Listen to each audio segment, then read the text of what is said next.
মৌসুমী আক্তার নিতু তিনি প্রশ্ন করেছেন যে আমার মেয়ের বয়স 12 বছর, সময় সুযোগ মতো আকিকা করতে পারিনি, এখন আদায় করলে হবে কিনা? গুরুত্বপূর্ণ বিষয়।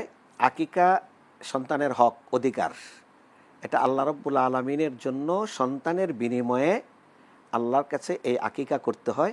আকিকার যদিও এটার প্র্যাকটিক্যাল বিধান হলো 7 দিন, 14 দিন, 21 দিন, কিন্তু এইটা ছেড়ে দেওয়ার সুযোগ নাই। যখনই সামর্থ্য হবে অথবা ভুলে করে না থাকলে যখনই মনে হবে আর্থিক সামর্থ্য থাকলে এটা করে ফেলাটাই আল্লাহ রাব্বুল আলামিন এর জন্য এটা করে ফেলাটাই বাঞ্ছনীয়। আল্লাহ রাসূল সাল্লাল্লাহু আলাইহি ওয়াসাল্লাম বললেন, আল গোলামু মুরতাহানুন বিআকিকাতিহি, সন্তান তোমাকে দেওয়া হলো আকিকার বিনিময়ে। তাহলে আপনি বিনিময় আদান না করলে যে কোনো বিপদ আপদ বা কোনো ধরনের অসুস্থতা ইত্যাদি হতেই পারে, সেজন্য আকিকা করে ফেলা এটা সময়ের সুন্নাতটা হয়তো আদায় করতে পারেন নাই, কিন্তু আকিকা করার সুন্নাত জি জি জি, সময়ের সুন্নত থেকে বঞ্চিত হয়েছেন, কিন্তু আকিকার বিধানটা বাস্তবায়ন করা এটা গুরুত্বপূর্ণ।